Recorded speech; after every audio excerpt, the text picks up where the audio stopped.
présente aujourd'hui donc le test du Sensation XL. Donc voilà, on peut regarder l'apparence.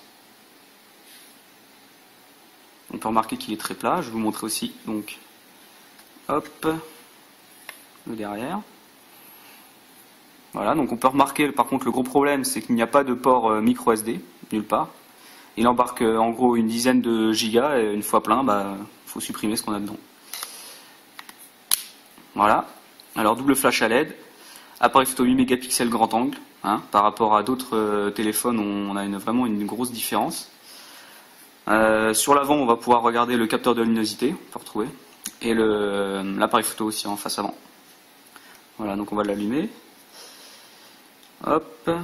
Bon, alors quand on l'allume on retrouve une nouvelle horloge, l'horloge spéciale pour le Sensation XL, on peut remodifier par contre, sans problème, pour ceux qui préfèrent l'ancienne. Hop.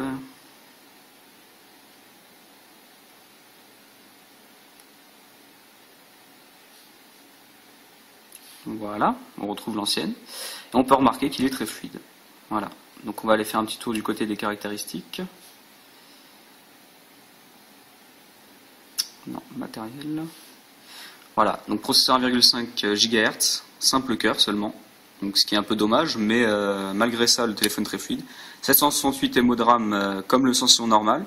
Donc ce qui est bon, c'est moyen, mais bon, c'est largement suffisant. L'écran de 4 pouces 7, ça c'est vraiment un plus. L'appareil photo 8 mégapixels arrière et 1 méga 3 devant. Voilà. Donc au niveau de l'écran 4 pouces 7, on pourrait se dire, voilà, c'est un peu grand, tu sais, dans la main par rapport à un 4 pouces 3 qui est déjà pas mal, mais là, franchement, une fois qu'on l'a dans la main, on n'a vraiment pas l'impression d'avoir un 4 pouces 7, quoi. Le téléphone est vraiment très fin par rapport à l'Evo 3D. On peut regarder la différence.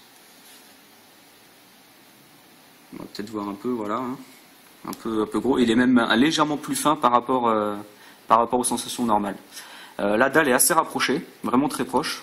Donc on a un angle de vision vraiment pas mal, quoi. Voilà. Donc la conception est vraiment pas mal, vraiment bien finie. L'alu à l'arrière comme ça. Alors moi ce que je reproche un peu c'est le logo HTC maintenant qui est plus trop argenté comme les anciens modèles. Mais bon, voilà, va falloir s'y faire. Apparemment c'est tous les téléphones comme ça maintenant qui y sont. L'avantage de ce téléphone évidemment c'est qu'il intègre Beats Audio.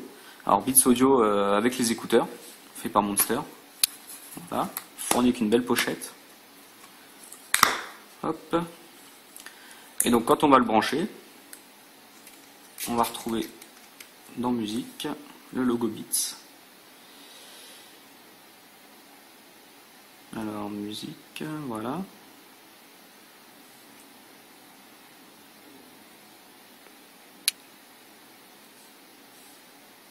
Et voilà, et on a le logo Beats ici. Donc on peut activer, en fait, c'est juste un égaliseur. On peut l'activer ou le désactiver quand on veut. Mais on a vraiment une énorme différence au niveau du son. C'est vraiment, c'est pas négligeable. Le Beats, l'égaliseur est vraiment une grosse différence. Donc voilà, sinon pour les écouteurs, voilà, on retrouve Beats. Hop, et comme les autres téléphones, voilà, le menu qui permet de faire play, pause, avancer, reculer ou même décrocher ou raccrocher lors d'un appel. Alors moi je dirais par contre les points négatifs ça va être la qualité de l'écran. On a des blancs plus jaunes que blancs par rapport à l'Evo 3D ou le Sensation. Donc je sais pas si on va peut-être voir la différence au niveau du téléphone là par exemple. Je sais pas si on va bien voir la différence de toute façon.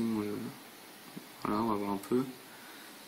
Voilà. Pas de port micro SD. Ça c'est vraiment dommage parce que là avec ce que j'ai mis des musiques et tout ça, on va regarder là, il ne doit pas me rester beaucoup de mémoire si on fait des manipulations, 2 Go 2, voilà. Espace total 8 Go 9. Donc c'est vraiment pas top ça. Vraiment un point négatif. Mais mis à part ça, voilà, le téléphone fonctionne très bien, très fluide dans tous les sens. Niveau des jeux, tout ça, les jeux ça fonctionne très bien. Y a rien à dire quoi. Voilà. L'écran est vraiment agréable. On a l'impression de vraiment toucher le tactile grâce à la dalle qui est vraiment rapprochée. Voilà, tout est vraiment bien fait, quoi. Voilà. Hop, notification. Alors là on peut voir que la ROM est un peu modifiée. J'ai modifié la ROM mais de toute façon c'est exactement pareil sur la ROM d'origine. Voilà.